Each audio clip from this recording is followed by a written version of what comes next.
국제통화기금 IMF가 올해 우리나라 경제 성장을 2.3%로 내다봤습니다. 이는 종전 전망치보다 0.1%포인트 높은 수치입니다만 내수 경기 침체가 만만치 않습니다. 이런 가운데 금융시장에 큰 영향을 미칠 미국 중앙은행 연방준비제도의 기준금리 결정이 한국 시각으로 내일 새벽에 발표됩니다. 오늘은 경제데이입니다. 끊임없이 변화하는 경제 소식, 살만한 세상에서 알기 쉽게 풀어드립니다.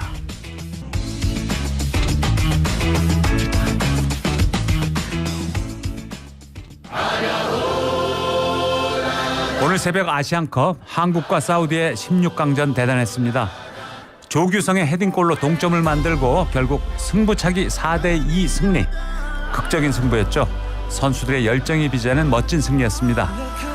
호주와의 8강전 승리를 기원하면서 BTS 정국이 카타르 월드컵 개막식에서 부른 드리머스로 살만한 세상 문을 엽니다.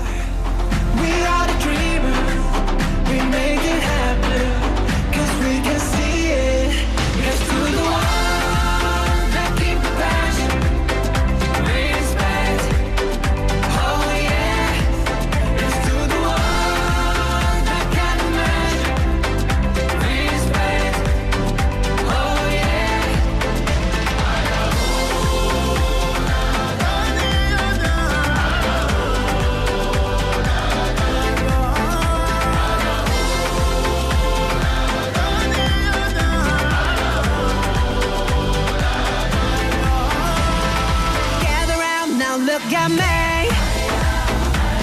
Respect and love the only way. If you wanna come with me. The door is open every day. This 1+2 rendezvous all invited. This what we do, how we do. Look who we are. We are the dreamers. We make it happen. Guess we believe it. Look who we are. We are the dreamers. We make it happen. Cause we can see it. Here's to the ones that keep the passion. Respect. Oh yeah. Here's to the ones that can imagine. Respect. Oh yeah.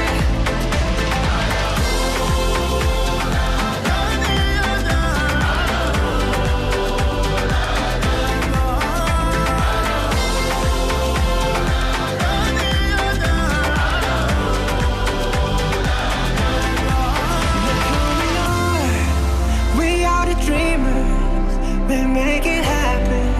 Guess we believe it. Look who we are. We are the dreamers. We make it happen. Cause we can see it. Here's to the ones that keep the passion. Respect. Oh yeah. Here's to the ones that can imagine. Respect. Oh yeah.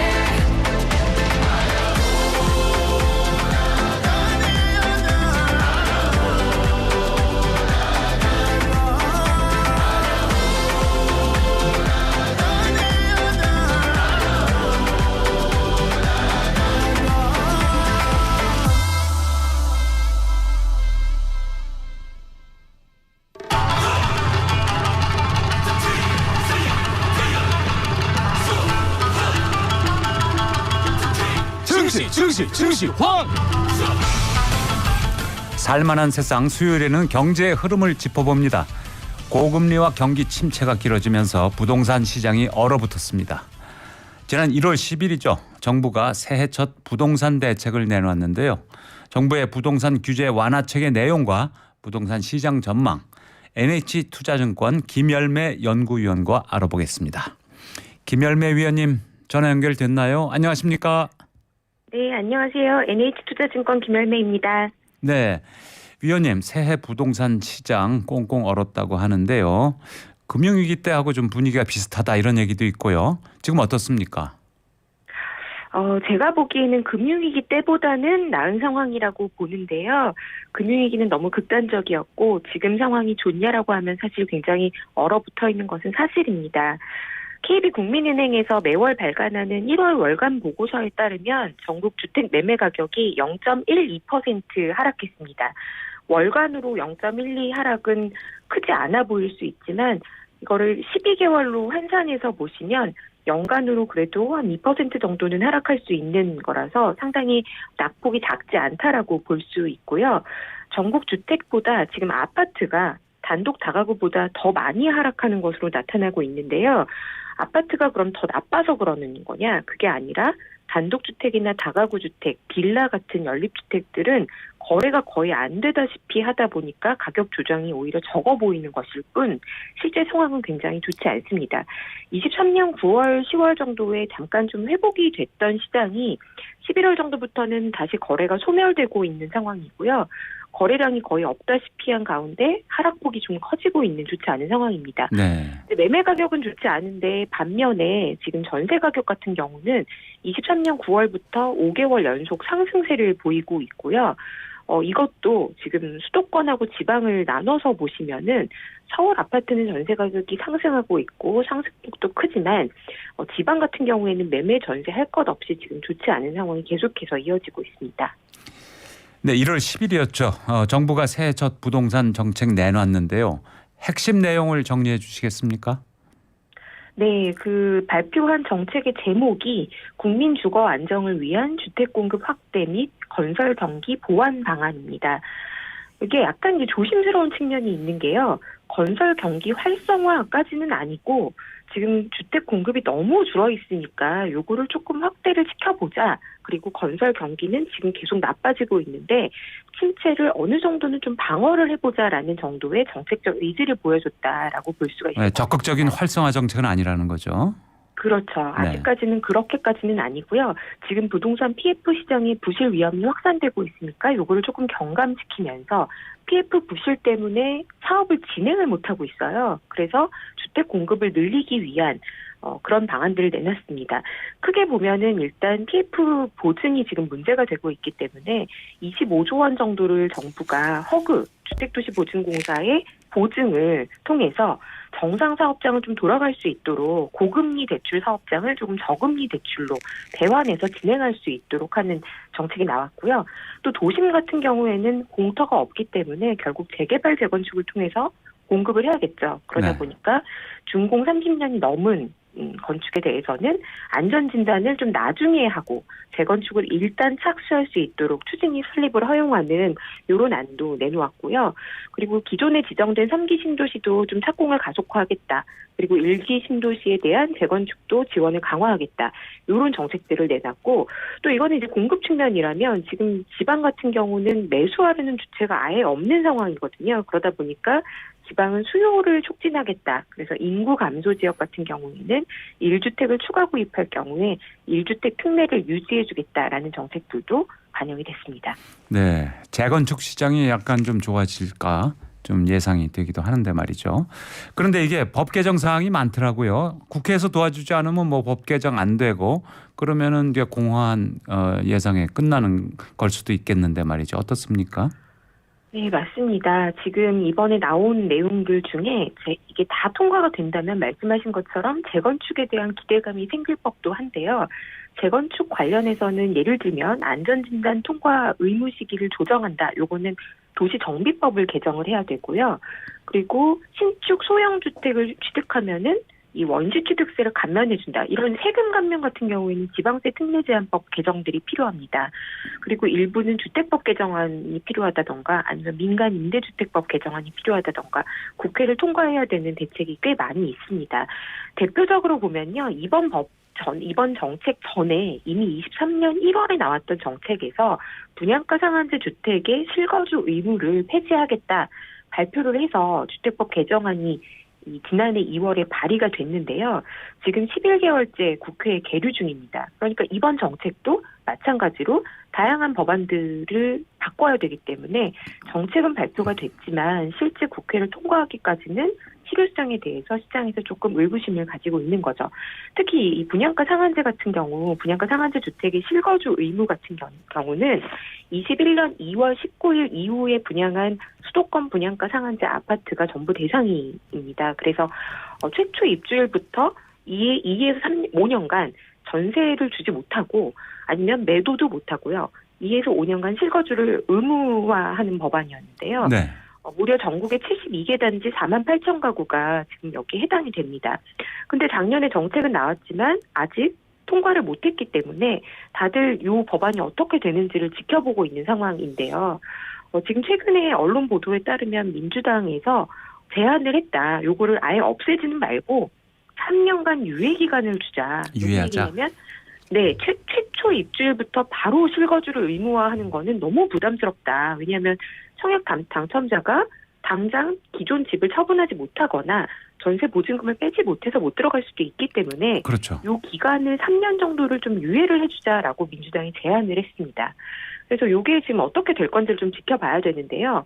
아직 국회 국토위에 일정은 잡혀있지 않다고 해서 촉각을 곤두세우면서 보고 있습니다. 그러니까 다시 한번 말씀을 드리자면 작년에 정책에 나왔던 것도 아직 국회를 통과를 못해서 11개월째 계류 중인 상태인데 이번 정책이 아무리 파격적으로 나왔다고 해도 또 마찬가지다. 이거는 국회를 통과를 해야만 실효성이 있다. 이렇게 말씀드릴 수 있을 것 같습니다. 또 총선이 다가오고 있기 때문에 야당이 얼마나 도와줄지 그것도 약간 의문이고 말이죠. 다만 분양가 상한제 이거는 조금 가능성이 있겠네요. 분양가 상한제, 민주당이 그렇게 실거주 했으니까. 의무를 폐지는 안 해도 3년 유예하는 제안은 나왔기 때문에 이건 좀 가능성이 높아지고 있는 것 같습니다. 그럼 이번 발표에 대해서 시장은 어떻게 반응하고 있습니까? 정책 자체에 대해서는 시장이 강하게 반응을 보이지는 않고요. 재개발 재건축 관련해서 다양한 안들이 나왔기 때문에 요거는 또 재건축 시장에는 나쁘지는 않은 것 같습니다. 이게 가격을 올릴 만한 요인이라기보다는 그나마 상대적으로 재건축에 대한 관심은 좀 있다. 요 정도로 볼 수가 있을 것 같고요. 전체 시장을 봤을 때에는 아직도 서울 아파트 거래량이 굉장히 미미한 수준에서 거래가 되고 있어서 정책 효과가 나온다 이렇게 보기는 좀 어려울 것 같고요. 네. 오히려 이번 정책보다도 올해 계획이 잡혀 있는 게 이제 신생아 특례 대출인데요. 이틀 전에 이게 이제 첫 신청을 할 수 있는 날이었습니다. 작년을 보시면은 23년도 아파트 경기가 주택시장이 생각보다 나쁘지는 않았던 것이 특례 보금자리론이 풀리면서 그 효과가 9월 정도까지 있었다고 보거든요. 그래서 올해도 이 신생아 특례 대출이 어느 정도 영향을 줄 것인지에 대한 관심이 좀 있고 실제 그 첫 신청하는 날 주택도시기금 사이트에 신청자가 몰리면서 1시간 이상 대기가 발생을 했습니다. 그래서 여전히 이제 관심은 있다 하지만 전년하고 비교했을 때에는 규모도 좀 줄었고 대출의 대상이 되는 신생아를 가진 부모들 이 조건들이 좀 더 작년보다 까다롭기 때문에 지난해만큼 많이 영향을 주기보다는 약간의 영향을 주는 정도에 그치지 않을까 이렇게 보고 있습니다. 프로젝트 파이낸싱 부동산 PF에 대해서도 이번 정책이 굉장히 관심을 보인다는 건 나타났는데 이거는 지금 그러면 어떻게 전망이 됩니까? 이거는 사실 부동산 시장의 영향보다는 오히려 이제 금융에 대한 걱정을 하고 있죠. 특히나 저축은행이나 캐피탈, 중소증권사들 같은 경우에 연체율이 지금 상승하면서 우려가 되고 있는 상황이고요. 태양건설이 워크아웃을 신청한 이후에도 추가로 다른 건설사가 또 부실화되는 게 아니냐라는 우려가 분명히 있습니다. PF 시장의 PF 보증 규모는 지금까지 파악된 게 134조 원이라고 하지만 이거는 PF 자체만을 모은 거고요. 더 큰 문제는 기업들의 대출입니다. 기업 대출 중에서 대한민국에서 건설 부동산업이 차지하는 기업 대출은 600조 원이 넘기 때문에 요거를 다 같이 보셔야 되고요. 규모가 큰 대출이 지금 연체율이 꾸준히 상승하고 있기 때문에 당분간은 정책 당국에서 상당히 면밀하게 모니터링 할 거고 금융시장에서도 불안한 요인으로 보고 있는 것은 사실입니다. 전국 아파트 가격이 9주 연속 하락세라는데 말이죠. 집값 어떻게 전망되나요? 네, 집값이요. 지금 집값이 사실은 당분간은 거래가 거의 소강 상태이기 때문에 방향을 잡기는 좀 어려울 것 같아요. 그래서 폭등이다, 폭락이다 이런 추세를 잡기는 어려울 것 같고 당분간은 좁은 박스권 안에서 팔아야 되는 사람은 팔고 사야 되는 사람은 사기 때문에 거래가 아주 적은 가운데 박스권 움직임이지 않을까 이렇게 판단이 되고요. 22년도 10월달 정도가 집값의 바닥이었는데 매수하시고 싶은 쪽에서는 그 바닥 가격을 원하시고 또 작년에 23년도에 가격이 회복된 단지들 같은 경우에는요. 특히 서울의 인기 대단지 같은 경우에는 이미 거의 정고점 수준의 호가가 올라와 있습니다. 그러다 보니까 매도자 측에서는 정고점에 매도를 하고 싶은 거죠. 당분간은 이 안에서 가격이 등락을 거듭할 수밖에 없는 환경이다라고 보여지고요. 지금부터 중요한 것은 전세 가격이 어디까지 올라가느냐. 지금 최근에 서울 아파트가 전세가 올라가고 있는 추세이기 때문에 이게 멈추면 매매도 당분간은 좀 더 소강 상태가 이어질 것 같고 전세 가격이 추세적으로 오르는 흐름을 잡아가게 되면 다시 일부 거래는 회복이 될 수 있다라고 보였습니다. 전세가. 네, 그렇군요. 그런데 서울 아파트 청약에 당첨되고도 계약을 포기하는 사례가 늘고 있다는데 서울은 청약 불패 아닙니까? 지금 어떻게 됐다고 봐야 될까요? 네. 지금요. 강남 3구와 용산을 제외하고는 대부분의 지역에서 분양가 상한제가 해제가 됐습니다. 그러다 보니까 시행사 측에서는 공급하는 측에서는 분양가를 계속 높이고 있는 거고요. 주변 시세보다 높은 분양가로 분양이 되면 당첨이 되고 나서도 이거는 시세 차익은커녕 오히려 시세보다 비싼 분양을 받을 수 있겠다 이런 걱정을 하시면서 당첨이 돼도 계약을 안 하는 사례가 나오고 있는 거거든요. 가장 중요한 것은 가격입니다. 네. 시세가 지금 많이 내려가 있기 때문에 과거처럼 못지마 청약을 해서 로또 당첨이 되겠다 이런 시세 차익을 누리는 것은 상당히 어려울 것이고 다만 그렇다고 해서 모든 청약이 좋지 않느냐. 여전히 새 아파트를 마련하는 데 있어서 청약은 괜찮은 수단일 수 있기 때문에 주변이랑 여건을 잘 분석하셔서 이 시세 차익이 나올 수 있는지 그리고 과연 시세 차익을 노리는 것보다는 내가 실거주를 해서 충분히 좋을 만한 청약인지를 선별적으로 판단하고 들어가셔야 되는 시장입니다. 네, 분양가 상한제가 폐지된 지역이 조금 그런 현상이 좀 있군요. 네. 근데 총선과 금리에 달려 있다. 올해 부동산 시장이 되살아나느냐 여부는 어떻게 보십니까? 네, 당연히 총선이 중요하고요. 국회에 계류 중인 법안들이 총선 이후에 여당과 야당이 어느 정도의 비율로 합의를 할 것이냐 당연히 총선에 관심이 있을 수 있습니다. 또한 심리적인 영향도 크거든요. 그래서 어느 쪽이 되면 집값이 오를 건지에 대한 각자의 판단이 있으신 것 같아요. 그래서 일단은 총선 이후를 보자라고 하고 있기 때문에 지금부터 총선까지는 조금 더 거래가 부진할 가능성이 높다고 보고요.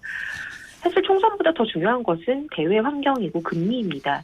금리는 올해 연내에는 인하할 것이라고 대부분 기대하고 있는데 미국이 3월 FOMC에서 인하할 가능성은 지금 거의 없어진 상태고 네. 6월경에 인하할 것이다라고 하면 한국도 당연히 미국의 추세를 지켜볼 거거든요. 네. 그래서 올해 상반기에는 총선뿐만 아니라 미국의 금리 인하 시점이 언제냐 그리고 연말까지 얼마나 내려갈 것이냐 요거를 아직은 단언할 수 없기 때문에 좀 지켜볼 필요가 있다고 보여집니다. 네. 그러면 김 의원님 마지막으로 지금 분위기에서 집을 사거나 팔 준비를 하는 분들에게 어떤 말씀을 해 주시겠습니까? 양쪽 다 서두르실 이유는 사실 별로 없는 시장입니다. 본인의 자금 사정을 철저하게 파악하시는 게 지금은 가장 중요하고요. 금리가 고점을 찍고 내려간다고는 해도 과거의 저금리에 비하면 상당히 금리는 높은 수준이기 때문에 본인의 현금 흐름을 잘 관리하시는 게 가장 중요합니다. 그리고 매번 제가 드리는 말씀인데요. 주거에는 공짜가 없습니다. 네. 매매를 하시든 전세를 사시든 월세를 사시든 비용이 발생하는 거기 때문에 시세 차익이라는 걸 머리에 염두에 두시면 판단이 더 어렵고요. 매매, 전세, 월세, 내가 이 집을 사거나 전세로 들어갔을 때 얼마 동안 거주할 것인지 본인의 상황을 잘 따져보시고 비용을 잘 산정해 보셔야 됩니다. 그래서 제일 추천하지 않는 것은 1주택자이신데 당장 이자를 낼 수 있음에도 불구하고 혹시 손해가 발생할까봐 이게 팔아서 발생하는 게 확정 손해고 그냥 심리적으로 더 빠져서 손해 보는 거 아니야? 이런 걱정 때문에 매도하고 다시 산다라고 하시게 되면 이 과정에서 거래 비용, 세금, 다양한 비용들이 수반되기 때문에 네. 이런 판단에 대해서 굉장히 신중하셔야 된다라고 말씀드릴 수 있을 것 같습니다. 네, 그렇죠. 네, 알겠습니다. 김 의원님 오늘 말씀 잘 들었습니다. 감사합니다. 네, 감사합니다. 지금까지 NH투자증권 김열매 연구위원과 말씀 나눴습니다. 자, 여기서 넌센스 퀴즈 하나 드리고 가겠습니다. 자동차가 놀라면 어떻게 외칠까요? 힌트는 4글자입니다. 자동차가 놀라면 어떻게 외칠까요? TBS 앱 또는 50원 유료 문자 샵 0951로 정답을 보내주시면 추첨을 통해 선물 보내드리도록 하겠습니다. 자, 오연준, 윤예담, 설가은, 문혜성, 송유진 5분이 부르는 바람의 멜로디 들으시고요. 교통정보 듣고 돌아오겠습니다. 지금 시각 11시 20분입니다.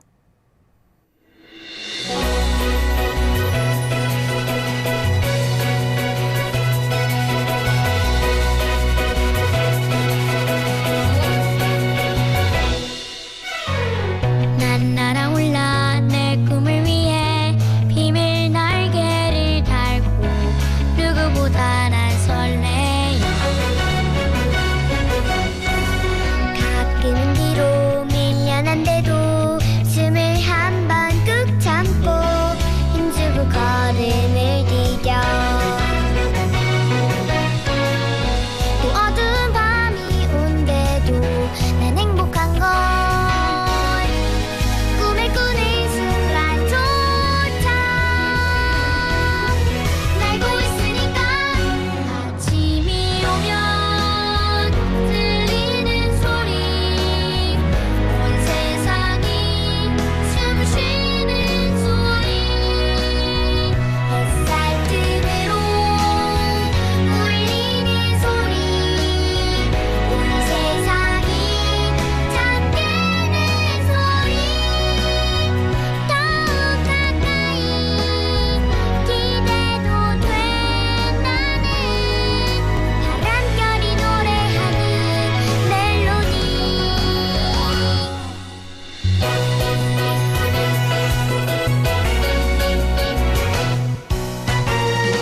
겁내다가 놓칠 것 같아 참 많은 것들 이토록 반짝이는데 나를 부르는데.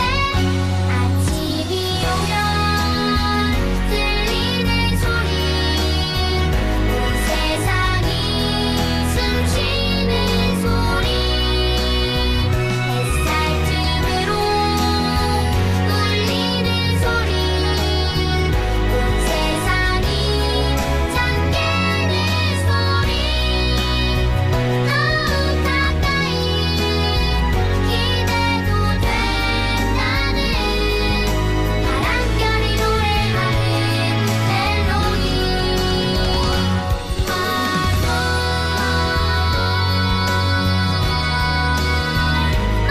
마음을로 달라 해도 또 잡아봐도 내 하루가 하루가 내게 주어지고 내 눈물은 사라져갈 어제 속에 있잖아. 난 날아올라 저 구름 위로.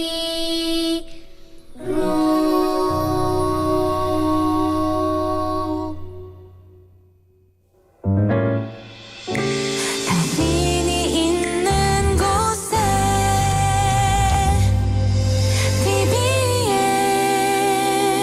TBS 11시 23분 정보센터입니다. 서부간선 지하도로에 사고 났습니다. 성산대교에서 일직 방면으로 이동하는데 지하도로 진입해서 2km 정도 지난 지점 현재 추돌 사고가 나면서 처리 작업을 하고 있습니다. 뒤쪽으로 사고 위험 있는 만큼 서부간선 지하도로 금천 쪽으로 이동하신다면 주의 운행하시기 바랍니다. 올림픽대로 하남 쪽으로 가양대교에서 월드컵대교 사이 하위 2개 차로 막고 공사가 계속되고 있습니다. 이 공사 때문에 뒤쪽으로 정체가 심한데요. 행주대교 부근부터 월드컵대교까지 쭉 정체고요. 나란한 강변북로 구리 쪽으로도 행주대교에서 월드컵대교 사이로 차가 많은 상태입니다. 한강 다리 중에서는 성산대교 강북에서 강남 쪽 이동하는데 3차로에서 공사하고 있으니까 주의 운행하시기 바랍니다. 이 밖에는 동부간선도로 의정부 방면 상계교 부근 3차로에서 공사하고 있습니다. 뒤쪽으로 녹천교 부근에서 상계교까지 쭉 밀리고 있습니다. 고속도로 중에서는 경부고속도로 서울 쪽 시구간 달래내에서 반포까지 밀리고 있고요. 수도권 제일순환 고속도로 일산에서 판교 쪽 노오지 분기점부터 송내까지 10km 정도 긴 구간 속도가 떨어져 있습니다. TBS 정보센터였습니다.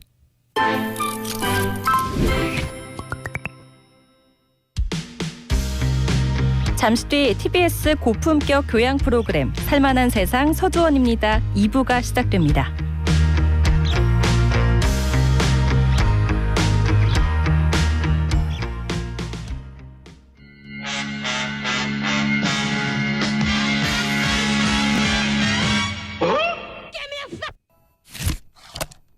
경제를 바라보는 힘을 길러드립니다. 경제책사 전호겸 교수의 경제 인사이트.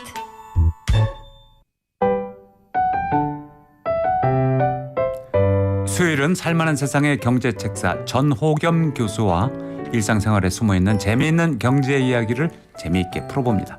오늘의 주제는 행운인데요. 행운이란 준비와 기회를 만났을 때 나타난다는 말이 있죠. 행운을 내 편으로 만드는 비법 알려드리겠습니다. 조금 전에 넌센스 퀴즈 드렸죠. 자동차가 놀라면 어떻게 외칠까요? TBS 앱 또는 50원 유료 문자 샵 0951로 정답을 보내주시면 추첨을 통해 선물 보내드리겠습니다. 네, 전호겸 교수님 어서 오십시오. 안녕하십니까? 예, 안녕하세요. 경제 칼럼니스트 전호겸입니다. 반갑습니다. 네, 지난주에 실수와 실패에 대한 이야기 해주셨는데요. 예. 문자나 이런 반응이 아주 뜨거웠어요. 좋네요. 오늘은 또 다른 또 재미있고 유익한 얘기 준비해 주셨죠. 그러니까 오늘은 약간 어떻게 보면 재밌고 어떻게 보면 굉장히 민감한 주제인데요. 운에 관련된 이야기입니다. 다음 주가 설 연휴잖아요. 네. 설 연휴에 가장 많이 하는 말이 뭐죠? 복 많이 받으세요. 그렇죠. 새해 복 많이 받으세요. 근데 복이란 게 사실 운이란 개념과 같이 붙어 있잖아요. 그러니까 우리가 보통 새해 시작이나 이 설 연휴 때 가장 많이 하는 말이 너 운 좋아라, 사실 이런 말이거든요. 그래서 이 운이란 게 무엇이길래 우리 이렇게 서로 빌어주고 받기를 바라는지에 대해서 한번 준비해봤습니다. 네. 근데 성공한 사람들 인터뷰를 하면 겸손해서 그런지는 몰라도 운이 좋았습니다. 뭐 이렇게 대답하는 성공한 사람들이 많잖아요. 맞습니다. 이거 약간 요즘 최근에 가장 핫한 글로벌 그 인플루언서라고 하면은 샘 울트만이거든요. 최근 우리나라에도 잠깐 왔었는데요. 그러니까 네. 이분이 오픈 AI CEO를 굉장히 유명하신 분이잖아요. 네. 근데 이분이 사실은 오픈 AI 전에는 스타트업 엑셀레이터인 Y 콤비네이터 대표로 원래 유명하셨거든요. 그러니까 챗GPT 만든 오픈 AI 예, 맞습니다. 라는 거죠. 예. 그 샘 울트만이 이제 원래 본인이 이제 수천 개 기업에 투자도 해보고 여러 가지 성공한 기업들을 봤더니 이런 공식이 있더래요. 스탠퍼드 대학 가서 말한 건데요. 아이디어 곱하기 상품 곱하기 실행력 곱하기 팀 곱하기 행운이다. 그런데 여기서 행운의 숫자는 0에서 1만까지 랜덤이라는 거예요. 그러니까 내가 아무리 좋은 제품을 내고 실행력이 좋고 구성원이 너무 훌륭해도 행운이 0이면은 그냥 빵이 되는 거고 나머지가 다 자자자자한데 행운이 만이다 이러면 그냥 만점이 되는 거죠. 성공 필요 조건이 아이디어, 상품, 실행력, 팀, 행운 이렇게 이게 해요. 더하는 게 아니고 곱하는 곱하는 거군요. 예. 그러니까 0을 곱하면 빵이 돼버려. 그러니까 다른 거 한만 좋아도 아무리 좋아도 그냥 사실 안타깝게 0.1이라도 돼야 되는 거네요. 그렇죠. 그리고 나머지 게 약간 뭐 이렇게 자잘자잘해도 많이 딱 붙으면 만점이 되는 거죠, 그냥 네. 한 번에. 그래서 이거 같은 경우에는 행운이 그만큼 중요하다고 이제 샘 울트만이 이야기를 한 거죠. 네, 행운이 그만큼 성공의 중요한 요인이다. 네, 그거는 뭐 다른 사업도 비슷할 것 같아요. 맞습니다. 이게 사실 샘 울트만만 이야기한 게 아니라 이런 운 관련돼서는 연구한 사람이 엄청 많거든요. 그래서 조금 더 설명드리자면 그 미국 스탠퍼드 대학의 존 크로폴트 교수가 성공한 기업인 1000명을 대상으로 성공 원인을 분석했더니 계획적으로 노력해서 성공을 거뒀다고 주장하는 사람이 스스로 25%고요. 나머지 75%는 그냥 우연한 기회에 성공의 길로 들어섰다. 그러니까 나는 운이 좋았다 이렇게 말한 거죠. 그리고 미국의 베스트셀러 작가인 피터 번스타인이 포브스 선정 대부호, 전 세계적인 부자죠. 네. 이분들 1,300명 정도를 대상으로 이제 성공 요인을 분석했더니 대부호들의 성공 요인은 크게 공통점이 4가지래요. 첫 번째는 승부욕. 그렇죠. 내가 뭔가 하고자 하는 욕망이 있어야 되죠. 네. 두 번째는 경쟁심. 계속 이기고자 하는 또 생각이 있어야 되죠. 그리고 행운과 타이밍이었대요. 네. 근데 사실 그 제가 개인적으로 좀 좋아하는 책 중에 그 실현이 있어도 실패는 없다는 책이 있거든요. 정주영 회장님의 정주영 현대 회장. 예, 맞습니다. 여기 보면 이런 말이 나와요. 이 서두에 이런 얘기가 나오는데 본인을 사람들이 되게 운이 좋다. 정 회장님한테 이런 말 많이 하는데 자기는 운이란 거는 때다. 때를 아는 사람이 운이 좋다 이렇게 이야기를 했거든요. 네. 그러니까 사실 아까 말씀드린 4가지 승부욕, 경쟁심, 행운과 타이밍은 사실 한 세트거든요. 네. 그렇기 때문에 사실상 성공의 절반 정도 운이라고 봐도 되는 거죠. 네. 그렇군요. 네. 그런데 이게 어떻게 행운을 잡아야 될지 그게 사실 노력을 해야 그 행운을 잡을 수 있는 위치까지 가는 거 아닐까 이런 생각도 들거든요. 맞습니다. 그래서 사실은 이제 운이란 게 거저 먹는 건 사실 아니고 굉장히 노력이 많이 필요한데요. 그러니까 운이 있으려면 준비 기간이 굉장히 많이 필요합니다. 그래서 우리가 성공한 사람 딱 보면은 우리가 성공한 상태 딱 그 사진을 포토샵처럼 딱 보는 거잖아요. 스냅샷으로. 그러니까 저 사람은 정말 운이 좋아서 성공했나? 그리고 뭐 우리 역사적으로 성공한 사람들 보면은 저 사람은 뭐 누구를 만나서 잘 돼서 뭐 이렇게 생각하는데 오히려 그렇지 않다는 거죠. 왜냐하면 예를 들어 섹스피어는 20년 동안 37편의 희곡을 썼대요. 네. 그리고 심지어 베토벤은 600개가 넘는 곡을 지었고요. 그리고 유명한 밥 딜런은 500곡이 넘는 곡을 작성했대요. 네. 작곡했대요. 그리고 피카소는 우리가 피카소 그림 되게 유명하잖아요. 네. 1800점과 채색화만 한 12,000점을 드로잉했대요. 네. 하지만 우리가 아는 피카소가 유명하긴 하지만 아는 작품 몇 개 안 되잖아요. 예. 이렇게 엄청나게 많이 하다 보니까 잘 된 거거든요. 그렇죠. 네. 실패와 실수 이야기 전에 좀 해주셨잖아요. 맞습니다. 그 얘기가 떠오르는데 말이죠. 무수한 실패와 실수 그 끝에 운은 선문처럼 따라오는 것이다. 뭐 이렇게 맞습니다. 봐야 될까요? 그렇죠. 이게 워낙 뭐 많이 하다 보면 따라오는 건데요. 이건 약간 재밌는 에피소드인데 그 밥 딜런이 친구가 존 바에즈라고 되게 유명한 가수가 있대요. 네. 근데 이 둘이서 자동차를 막 타고 가는데 라디오에서 그 바에즈가 부른 사랑은 그냥 네 글자라는 단어가 나와가지고 밥 딜런이 야, 이 노래 너무 좋다. 네. 야, 친구야 너 진짜 좋은 노래 잘 부른다 그랬더니 갑자기 친구가 정색을 하더니 야 딜런 네가 만든 곡이라고 말했다는 거예요. 그러니까 밥 딜런이 그만큼 곡을 수백 곡 500곡 넘는 곡을 만들다 보니까 자기가 무슨 곡을 만들지 몰랐던 거예요. 네. 근데 저도 이제 생각해 보면은 방송을 이제 준비하려고 칼럼 같은 거나 기사를 많이 찾아보거든요. 예. 근데 어떤 칼럼 봤는데 너무 제가 생각하는 내용과 비슷하고 너무 인사이트가 있는 글이 있어가지고 너무 쭉 보다 보니까 맨 끝에 제 이름이 있더라고요. 네. 그러니까 보통 이제 칼럼 보면은 만든 사람이 맨 앞에 이름이 있거나 끝에 있거든요. 그러니까 저도 제 칼럼인지 모르고 읽다가 너무 좋아가지고 맨 끝에 보니까 제 이름이 있어가지고 깜짝 놀란 적이 있었거든요. 그러니까 이제 그렇게 사실 뭔가 많이 하다 보면은 얻어 걸릴 때도 있고, 그러니까 뭐든지 쌓이다 보면은 이게 잘 되는 경우가 많은 것 같아요. 그렇죠.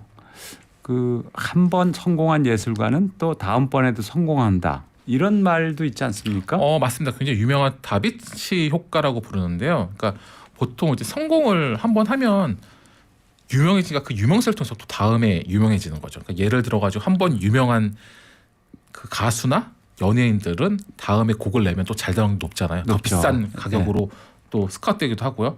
그래서 이거 관련돼 가지고 굉장히 재밌는 사례가 있는데요. 그 2005년에 구세주라는 작품이 있었어요. 이 그 미술 작품인데요. 네. 근데 이게 그때 당시에 $10,000도 안 되는 금액에 팔렸어요. 네. 근데 갑자기 12년 후에 2017년도에 45,000배가 가격이 폭등해가지고 4억 5천 30만 달러에 팔렸어요. 4억 5천이면 5천억이 넘는 돈인데 그러니까요. 왜 그런지 혹시 아세요? 왜 그랬을까요? 이게 그 유명한 사람들이 봤다 보니 이 구세주란 작품이 다빈치가 만들었다고 전문가들이 결론을 내린 거예요. 네, 처음에는 레오나르도 다빈치 작품이 아닌 줄 알았다가 그렇죠. 그게 이제 밝혀졌군요. 그러니까 다빈치란 이름이 붙는 순간에 45,000배가 폭등했죠. 네. 그러니까 이래서 다빈치 효과라는 게 있는 거거든요. 그래서 이제 다빈치 효과 관련돼 가지고 굉장히 실제 사례들이 굉장히 많은데요. 좀 예를 들면은 이제 성공을 수학적으로 연구하는 바라바시 등이 이끈 연구팀이 예술 분야의 성공에 대해서 이걸 예측하기 가능한가에 대해 연구를 한 거예요. 그래서 이게 우선 연구팀이 화가 49만 6,354명을 뽑아가지고 이 사람들의 이력에 대한 데이터를 확보하고 화가들 한 명 한 명이 이 사람들이 어디서 작품을 전시했고 얼마에 팔았고 언제 했고를 다 분석해 본 거예요. 네. 그랬더니 제가 말씀드린 다빈치 효과와 비슷한 현상을 발견했죠. 그러니까 이게 뭐였냐면 그 어느 화가든 약간 유명한 작품에서 작품을 선보이면 그 다음에 성공할 확률이 수직 상승하는 거예요. 네. 그러니까 예를 들어가지고 뉴욕의 유명한 뭐 구겐하임 미술관이나 시카고 미술관 같은 정상급 미술관에서 전시회를 열었던 화가들은 10년이 지난 뒤에도 작품 확률을 계속할 확률이 39%였다고 네. 하더라고요. 심지어 이렇게 그 유명한 데서 했던 사람들 중에 절반 정도는 그 위에도 계속 이렇게 유명한 화랑이라든지 박물관에서 전시를 하면서 계속 그 본인의 작품 가격이 올랐대요. 네. 그래서 이렇게 이런 유명한 사람들의 판매 가격은 보통 평균 19만 3천 달러 정도 됐고요.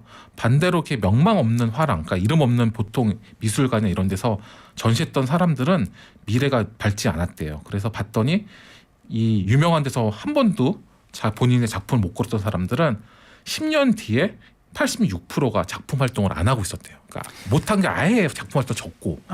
네, 그래서 참 예술도 어려운 게 말이죠. 맞습니다. 예술만 잘하면 되는 게 아니라 거기도 또 인맥이 들어가야 되고 인맥 좋아야 되고 그래서 화랑하고 잘 연결돼야 되고 이런 약간의 정치 비슷한 그런 노력도 좀 있어야 된다는 그런 씁쓸한 결론도 그렇죠. 또 가능하겠네요. 맞습니다. 그래서 네, 근데 이런 결과를 보면 유명 화랑의 작품을 전시한 사람들이 10년 후에 보면은 결국 계속 잘 나간다. 그렇죠.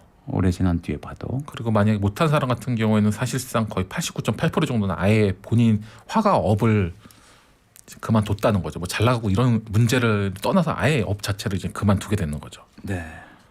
그렇군요. 그러면은 성공이 약간 일단 궤도에 오르면 복리처럼 드러난다. 그렇죠. 이거를 아까 말씀드린 게 약간 숫자가 많아서 조금 이야기가 어려울 것 같아서 약간 좀 요약을 하면은 50만 명의 작가들을 분석해 봤더니 네. 유명 화랑의 작품을 전시한 사람들은 10년 후에도 10명 중에 4명은 작가로도 잘 되고 그중 절반은 더 잘 돼가지고 복리처럼 성공이 왔다. 네. 하지만 그렇지 못한 사람들은 10명 중에 8명에 9명 정도는 10년 후에 아예 작가 활동을 전혀 못했다는 거죠. 그리고 심지어 그 화랑에서 유명해진 사람들의 그림보다 가격도 5분의 1에도 미치지 못했고요. 네. 그러니까 이게 왜 그러냐면은 사실 우리가 유명 화랑에서 그림을 올렸다 그러면 아까 다빈치 효과처럼 다른 유명한 화랑에서도 스카우트 확률이 높거든요. 네. 우리 보통 직장이나 회사도 마찬가지인데 어떤 새로운 제품이나 뭘 이런 걸 할 때 다른 데서 레퍼런스가 있으면 픽업하기가 좀 좋잖아요. 그러니까 이게 사실은 어떤 사람들한테 이 이미지라는 게 있어가지고 저 사람이 어느 명망 있는 미술관이나 명망 있는 언론에 나왔다 그러면은 더 신뢰를 하기 때문에 그 사람들은 계속 그런 불러줄 확률이 높은 거죠. 네. 청취자분들 문자 좀 소개해드리겠습니다. 0937님. 과거에는 노력과 성실이 정답이었는데 지금 세대는 행운 없이는 어려운 것 같아요. 결국 사실은 본인의 포부에 따라 틀리겠네요. 이렇게 의견 주셨고요. 6520님. 전 교수님 말씀이 정답이라고 생각해요. 무한 노력, 열정 이게 답이라고 생각해요. 하고자 하는 자신의 열정이고요. 또 0436님. 전 교수님 오늘도 반갑습니다. 살만한 세상 애청자 여러분 모두 행운이 가득한 한 해 되시기 바랍니다. 네, 전 교수님 팬이신가 봐요. 그런가 네, 보네요. 감사합니다. 감사합니다. 1987님. 유익한 경제 모든 면 도움되어 잘 듣고 있어요 해주셨고요. 너무 감사합니다. 네. 그다음에 퀴즈 정답 오답 막 여러 가지 막 또 많이 들어오고 있습니다. 네. 0339님 정답 보내셨네요. 항상 넌센스 퀴즈에 문자 보내는데 소개되는 게 어렵네요 하셨습니다. 네, 열심히 참여해 주셔서 감사합니다. 그런데 교수님, 청취자분들 문자 보니까 지금 저런 운은 왜 나한테는 안 올까? 그렇죠. 이렇게 생각하는 분들 많잖아요. 네. 대한민국의 99.99%는 그렇게 생각하죠. 왜 나는 저 친구는 나보다 못한데 저 친구는 예를 들어가지고 아는 사람이 많아가지고 잘 되고 뭐 좋은 학교에서 잘 되고 뭐 이런 식으로 보고 있으면은 뭔가 억울할 때 많잖아. 난 실력은 더 대단하고 훌륭한데 이제 그렇게 생각하는데 오히려 또 이 연구에 아까 말씀드린 연구에 또 재밌는 부분이 하나 있었어요. 그러니까 운을 오게 하는 방법을 설명을 했는데요. 이제 이 사람들이 아까 말한 것처럼 그 수십만 명을 분석했더니 그 중에 대부분 유명한 사람들도 처음에 시작할 때는 딱히 인맥도 없고 밖에서 아웃사이드로 있다가 안으로 들어온 사람들이었다는 거예요. 그래서 이 사람들을 비교해봤더니 그 비주류에 있다 성공한 사람들을 두 개로 분류했더니 하나는 어떤 사람이냐, 하나는 내가 일정 화량, 내가 항상 그림을 올리는 곳에만 그림을 올렸고 어떤 사람은 여기저기 전 세계에서 와서 그림을 올려달라고 하면 어디든 가서 올린 사람이 이렇게 두 부류가 있었는데 네. 봤더니 어디든 부르는 데마다 가가지고 열심히 내 그림 홍보하고 그림을 올린 사람들이 아닌 사람에 비해서 성공할 확률이 6배나 더 많았다고 하더라고요. 그럴 것 같아요. 그렇죠. 네. 결국 그러면 또 인맥도 넓어지고 또 그 사람을 높이 평가하는 사람은 또 새로운 그 사람 만나게 되고 그럼 또 다른 좋은 화랑에 또 소개해 줄 것이고. 그럼 오늘 오게 하는 방법도 있겠네요. 그렇죠. 저는 이거를 약간 아까 말한 것처럼 가장 사실 기본은 노력이죠. 왜냐하면 우리가 아까 말했던 피카소나 베토벤이나 밥 딜런 같은 사람들도 엄청나게 많은 상품을 냈잖아요. 제품도 내고 작곡도 하고. 그렇기 때문에 노력이 기본이고요. 노력 이외에도 저는 개인적으로 그런 생각을 좀 많이 하는데 제가 오늘 이 자리까지 왔을 때를 제가 혼자 이렇게 생각해 봤을 때 2016년에 이제 경제 칼럼니스트로 처음 신문을 글을 올렸는데 이게 어떻게 된 거냐면 제가 그 예전에 대기업 과장 시절에 공부하는 걸 좋아하는 건 아닌데 책 읽고 이런 걸 좀 좋아해서 네. 스터디를 굉장히 많이 했어요. 예. 근데 그때 당시에 이렇게 언론인 스터디 비슷한 걸 많이 했거든요. 근데 그때 보통 학교 졸업하고 약간 그때 이제 백수로 지내면서 언론 준비하는 친구들하고 같이 공부를 했었는데 그때 저만 돈을 벌어가지고 제가 밥이나 이렇게 술을 굉장히 많이 샀었어요. 네. 그래서 그러고 나서 이제 잊어버리고 한 몇 년 지난 다음에 우연찮게 그 패스트푸드점에 앉아있는데 어떤 친구가 딱 오더니 혹시 전호경 과장님 아니세요? 이런 거서 맞다 보니까 전에 그때 우리 언론 공부했을 때 만났다 이러면서 갑자기 저한테 그때 보니까 말씀도 잘하시고 그런데 혹시 글을 써보지 않겠냐 이래서 경제 칼럼니스트를 한번 자기 신문에다 지면에다 글을 써보라고 그래가지고 그때 2010년 글을 써가지고 제가 오늘날 여기까지 오게 된 거거든요. 그러니까 대기업 다니면서 그 주변에 밥 사고 술 산 게 그 떡밥 깔아놓은 그렇죠. 게 다 도움이 된 거네요. 그러니까 저는 이게 이해관계 없는 사람들한테 잘해주는 게 네. 시간이 지나서 굉장히 큰 도움이 많이 되더라고요. 네. 그리고 오히려 약간 사회적으로 봤을 때는 약자한테 좀 관심을 더 가지고 잘해줬는데 그분이 나중에 굉장히 잘 된 경우도 많거든요. 그래서 네. 제가 이제 그렇게 좀 밥술을 많이 사다가 어느 순간 요즘 최근 보면 그때는 약간 백수였고 사람들이 야 쟤는 뭐 가서 뭐 하겠니 이랬는데 좀 굉장히 유명한 사람이 된 사람도 있고 위력자가 된 사람도 있고 그런데 다시 연락을 하면 이분들이 굉장히 반갑게 맞아줘요. 네. 그리고 제가 아까 경제 칼럼니스트가 된 것도 사실상 우연찮게 기회가 있었거든요. 그러니까 사실 저는 여러 사람들한테 많이 만나고 많이 베푸는 게 이게 포인트가 아닌가 저는 경험적으로 생각하고 있습니다. 네. 그러면 그거를 이렇게도 표현할 수 있겠네요. 행운을 불러드리려면 발품을 많이 팔아야 된다. 맞습니다. 발품도 많이 팔고 사람도 많이 만나고 물론 기본은 자기 실력이 있어야죠. 왜냐하면 예를 들어 가지고 경제 칼럼니스트 되고 싶다고 해도 기본적 경제적인 감도 있어야 되고 사실 글을 써야 되잖아요. 그래서 저는 저 같은 경우 이제 신문을 아직도 구독을 하고 있거든요. 하루에 신문을 2-3개씩 구독하고 있고 주간지 하나 구독하고 있는데 매일 하루도 안 빼고 아침마다 신문을 읽거든요. 근데 이제 그런 게 모여서 어느 순간에 딱 그 포인트를 넘었더니 그 다음부터는 이제 경제 칼럼니스트가 되는 기회가 됐거든요. 그래서 네. 기회는 너무 진부한 말일 수도 있지만 노력도 하고 매일매일 루틴으로 쌓는 사람한테 어느 순간 오는 것 같아요. 네. 공부가 돼 있어야 하고 또 여러 가지 조건도 맞아야 되겠지만 말이죠. 초심자의 행운이란 말도 있지 않나요? 맞습니다. 이게 초심자의 행운이라고 해서 이게 시작하는 초보자가 일단 초반에 보통 우리 주변에 그런 경우 좀 보잖아요. 내가 주식에 전혀 몰랐는데 저 얼마 누구 친한 사람도 진짜 그랬는데 자기가 본인이 저한테 와서 자랑했어요. 자기가 주식을 했는데 주식이 30% 수익을 얻대 일주일인가 2주 만에. 네. 그래서 본인이 지금 진지하게 회사를 그만두고 전업 투자자가 될까 뭐 이런 고민을 하더라고요. 그래서 사실 그 운이 좋아서 한번 잘 될 수도 있잖아요. 네. 근데 사람들이 보통 기업도 그렇고 개인도 그렇고 처음 시작했는데 속된 말로 운빨로 한번 잘 되면 본인이 굉장히 뛰어난지 알고 이제 거기로 빠져드는 경우가 있거든요. 그렇죠. 그래서 오히려 주식 투자에서 잘 안 되거나 어떤 특정 투자에서 잘 안 되거나 아니면 새로운 제품을 출시했다가 망하는 경우도 있거든요. 네. 그러니까 이런 게 사실 초심자한테는 이 행운이라는 게 행운보다는 약간 또 안 좋은 거를 행운이라기보다는 오히려 행운을 가장한 불행일 경우도 있거든요. 네. 그러니까 지금까지 설명해 주신 거하고 반대네요. 초심자의 그렇죠. 행운이라는 건 오히려 경계해야 된다. 그렇죠. 자기가 실력이 있는 것도 아니고 이 데이터상으로 봤을 때 한 번에 우연찮게 잘 된 건데 그거를 전부라고 믿는 경우는 안 좋은 거죠. 네. 또 이런 문자가 들어와 있습니다. 386 하나님. 열심히 산다고 좋은 결론만 있는 것이 아니더라고요. 제가 67세인데요. 그냥 동갑인 남편이랑 앞만 보고 살았는데 지금도 사는 게 힘드네요. 운도 따라야 하고 기회를 잡는 머리도 있어야 하고요. 뭐 이렇게 주셨습니다. 그렇습니다. 6265님. 이 나라 정권을 보면 성공은 배신이고 배신은 성공의 지름길이란 말이 떠오르는 건 왜일까요? 이게 남의 일을 보면 약간 그런 생각이 들 때도 있지만 또 좋은 면을 보는 것도 또 좋을 것 같아요. 꼭 나쁜 면만 보기보다도. 네.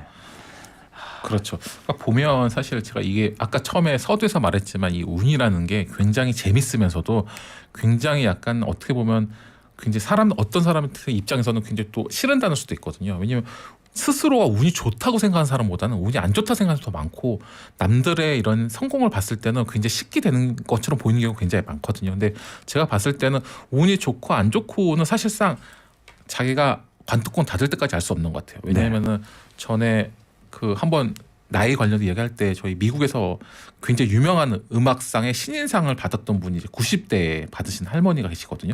94세에 첫 앨범을 내시고 이분 같은 경우 운이 안 맞아서 가수로 데뷔를 못 하고 있다가 어떻게 또 손자분이 갑자기 프로듀서가 돼가지고 손자분이 앨범을 내줘서 네. 그 다음 해에 95세인가 그때 미국에서 굉장히 유명한 그 음악제 신인상으로 받으셨거든요. 그러니까 이게 사실은 저는 이게 인생이라는 게 제가 어렸을 때 제 아들이 있었는데 아들 같은 경우 제가 회사나 다닐 때 야근하고 들어오면 애가 자고 있잖아요. 그러니까 보통 오면은 동화책을 보통 읽어주잖아요, 아빠들이. 이제 동화책 읽다 보면 애가 자요. 네. 그럼 제가 느낀 게 있는데 그때 미운 오리 새끼나 뭐 백설공주 이런 걸 읽다 보면 중간에 자요. 왜냐면 제가 좀 늦게 들어가면 졸리다가 졸리니까. 그래서 제가 이거 보면서 만약에 내가 미운 오리 새끼를 쭉 읽다가 중간에 멈췄잖아요. 그럼 미운 오리 새끼는 백조가 못 돼 끝난 거예요. 그리고 백설공주는 내가 중간에 읽다가 끝내면은 죽고 끝난 거예요. 독사가 먹고. 그러니까 사실 모든 인생의 좋은 일은 운은 인생 후반기에 오는 것 같아요. 그래서 저는 개인적으로 인생의 운도 궁극적으로는 뒤에 올수록 좋은 거다 이렇게 그렇죠. 생각하고 있습니다. 네. 김미숙 님이 지각 출석합니다 이렇게 보내주셨네요. 단순히 행운이 아닐 거예요. 기회는 꼭 잡아야 합니다. 놓치고 알게 되는 기회도 있는 것 같아요. 이렇게 주셨고요. 지금 시각 11시 46분인데요. 5140 님이 보내주신 신청곡 폴킴이 부르는 모든 날 모든 순간 듣고 교통정보 듣고 돌아오겠습니다.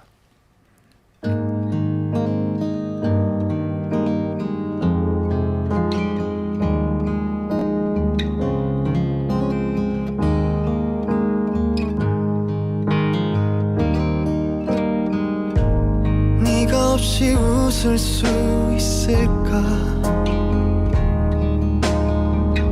생각만 해도 눈물이 나 힘든 시간 날 지켜준 사람 이제는 내가 그댈 지킬 테니 너의 품은 항상 따뜻했어 고단했던 나의 하루에 유일한 휴식처 나는 너 하나로 충분해 긴 말 안 해도 눈빛으로 다 아니까 한 송이의 꽃이 피고 지는 모든 날 모든 순간 함께해 햇살처럼 빛나고 있었지 나를 보는 네 눈빛은 꿈이라고 해도 좋을 만큼 그 모든 순간은 눈부셨다 불안했던 나의 고된 삶에 한 줄기비처럼 다가와 날 웃게 해준 너 나는 너 하나로 충분해 긴 말 안 해도 눈빛으로 다 아니까 한 송이의 꽃이 피고 지는 모든 날 모든 순간 함께해 알 수 없는 미래지만 네 품속에 있는 지금 순간순간이 영원했으면 해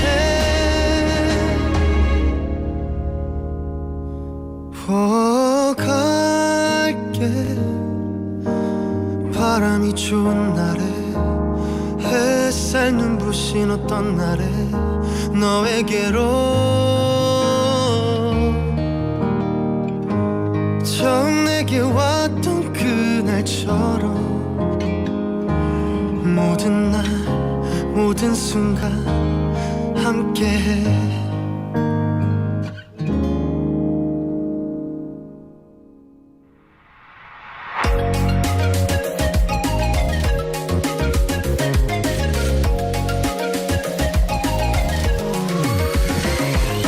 이상한 내 곁에 TV에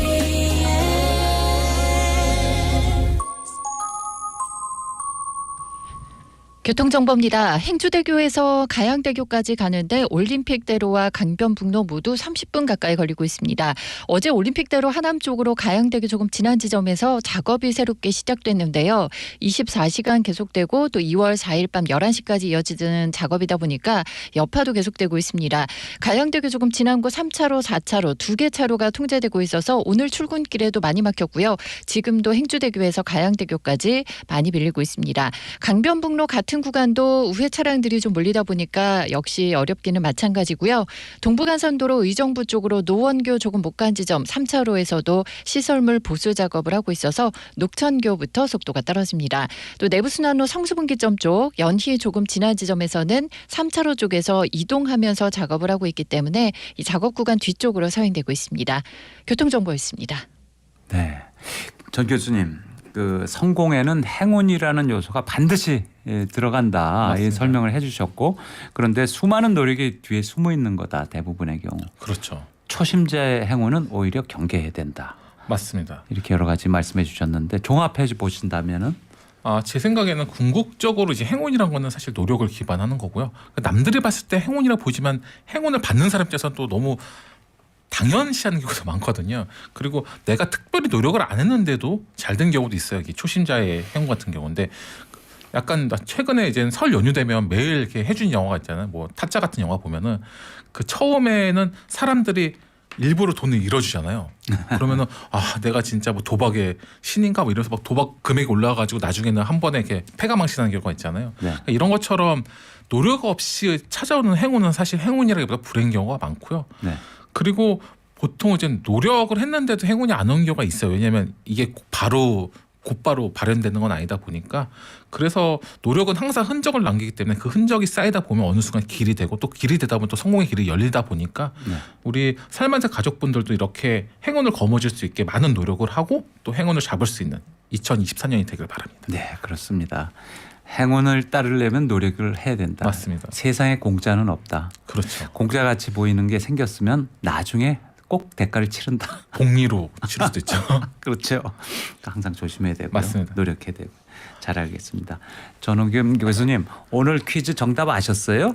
자동차가 놀라면 어떻게 외칠까요? 저는 이걸 맞히는 사람이 있는지도 사실 궁금해요. 가지고요. 있나요, 실제로? 네, 정답은 카놀라유였습니다. 카놀라유. 예.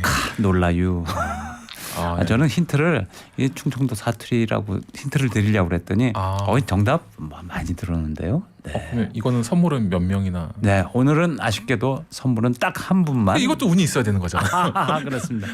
100명 넘는 분이 이제 정답을 보내주셨는데요. 오늘 선물 받으실 분은 3583님. 2024년 1월 마지막 날의 행운 3583님입니다. 축하드립니다. 네. 네, 인생 쉽진 않아요. 현역 64세 현역 여성입니다. 이렇게 주신 분도 계시고요. 예술의 전당포님은 요즘에는 운칠기삼이 아니고 운팔이라고 합니다. 이런 의견도 주셨고요. 살다 보면 좋은 날도 오더라고요. 이런 의견들 많이 주셨습니다. 정 교수님 오늘도 말씀 감사합니다. 예, 감사합니다. 전호겸이었습니다. 네, 오늘은 에일리의 보여줄게를 마지막 곡으로 들려드립니다. 보여줄게 들으시면서요. 내일 다시 만나도록 하겠습니다. 내일은 배상훈 프로파일러와 함께 꼼꼼하게 사건 사고 짚어드리겠습니다. 지금까지 살만한 세상 서두원이었습니다.